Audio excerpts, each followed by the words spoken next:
Good morning, student. Now, today we are going to start chapter number 8, class 5th. A gene whom no one liked. Who is gene? Gene कौन होता है? A spirit with magic power. एक ऐसी spirit जिसके पास क्या होती है? Magic power होती है. Let's read and find out. Passages, word meanings and question answers. Read the passage and answer the questions given below.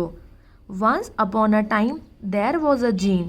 एक बार की बातें कौन था? एक जीन था. पास्ट की बातें. But this particular gene was famous for spoiling things up.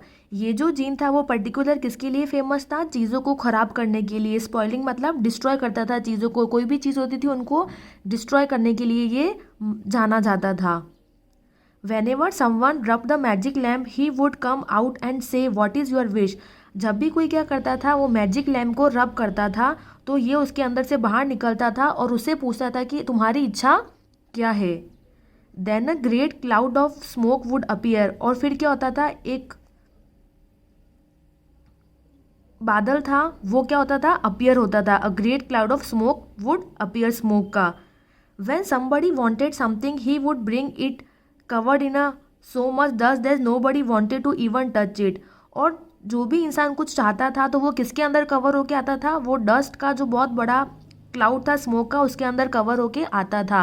और कोई भी उसको हाथ लगाना, इवन टच करना भी पसंद नहीं करता था, क्योंकि वो जो लोगों की विश पूरी करता था वो उसके अंदर भेजता था. So silly were his mistake that no one like the magic lamp. और इसी वजह से, उसकी सिली मिस्टेक की वजह से कोई भी उसको पसंद नहीं करता था और ना मैजिक लैम्प को पसंद करता था. सो the gene didn't come out for year. तो इसी वजह से कोई उसको रब नहीं करता था, तो वो सालों साल तक क्या होता था? उस लैम्प से बाहर नहीं आता था. One day a lonely boy name Pankaj found the lamp.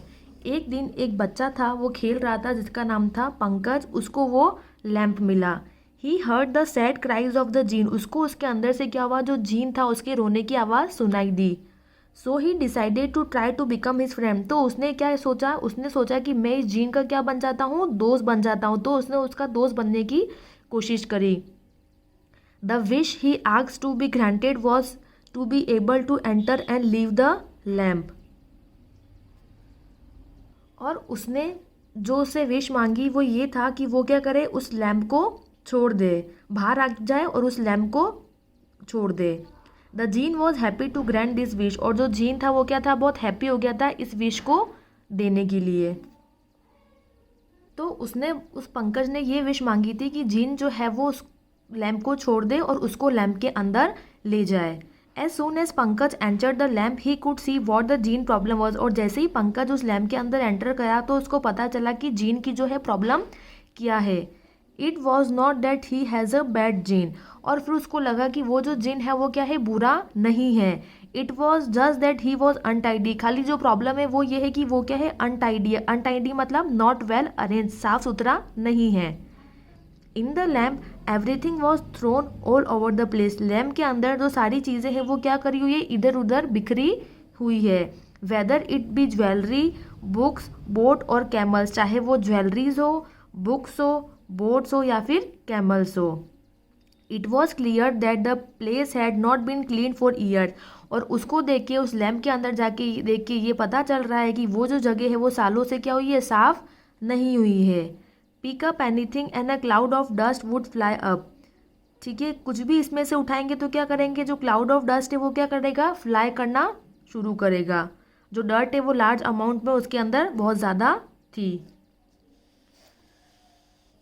Pankaj was surprised. Pankaj क्या हुआ? सरप्राइज्ड हो गया. The gene field ashamed and apologised. और इससे क्या हुआ? उस जीन ने क्या फील किया? शर्मिंदगी फील कर ली. और अपोलोजाइज मतलब माफ़ी मांगी. He said that a genie job was very important and he had no time for cleaning. और उसको लगा कि जीन की जो जॉब है वो इम्पॉर्टेंट है, लेकिन उसके पास क्या है? उसको साफ करने का टाइम नहीं है. But Pankaj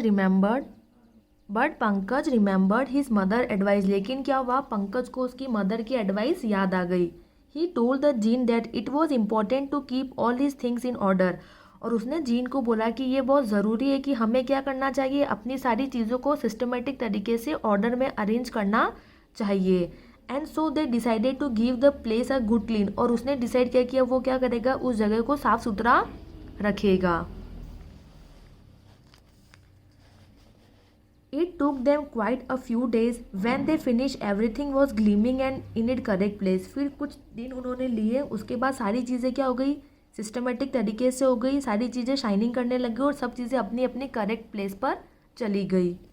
now it was very easy to find whatever gift was asked for, और उसके बाद जीन के लिए ईजी हो गया कि कोई भी कुछ भी विश मांगता तो उसके लिए वो गिफ्ट निकालना ईजी हो गया। And to get it without breaking anything, और बिना किसी चीज़ के टूटे हुए उसको क्या मिल जाती थी, सारी गिफ्ट जो है आसानी से मिल जाती थी। And so the genie began to be respected and liked once more, और उसके बाद क्या हुआ, सब लोग उस जीन की रिस्पेक्ट करने लग गए और लोग उसको पसंद करने लग गए।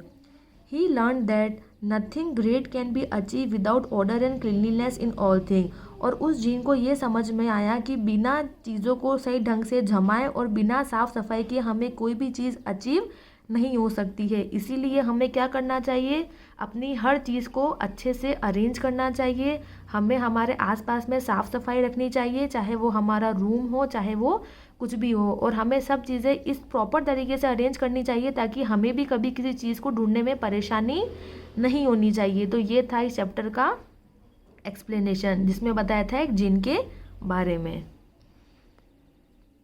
Now let's come to activity. Activity 1 में question number A, rearrange the following sentences and put them in correct order according to the story. यह वाला आपको बुक में ही करना है, इसमें क्या करना है, आपको अरेंज करना है प्रॉपर ऑर्डर में, ठीक है। नेक्स्ट है question number B, answer the following question, ये आपको कॉपी में करना है। इट इज़ योर होमवर्क, इसको आपको अपनी क्लास वर्क कॉपी में करना है। Next activity 2, activity 2 question number ए, ये आपको किस में करना है, बुक में करना है।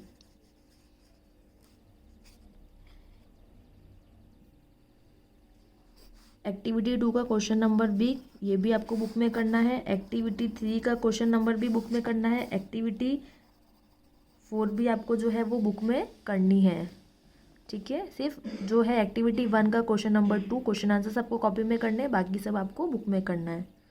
4 का जो क्वेश्चन है ये आपको कॉपी में करना है, ठीक है। डायग्राम अगर आपके हो सके तो आप चार्ट ड्रॉ करना, नहीं तो आप खाली क्या लिखना, पैराग्राफ लिखना, ये वाला, ठीक है। तो ये सारा था आपका होमवर्क चैप्टर नंबर 8 का, ठीक है बच्चों। आप ये सारा होमवर्क अपना कंप्लीट कर लेना, आपका चैप्टर नंबर 8 जो है वो कंप्लीट हो गया है। Thank you.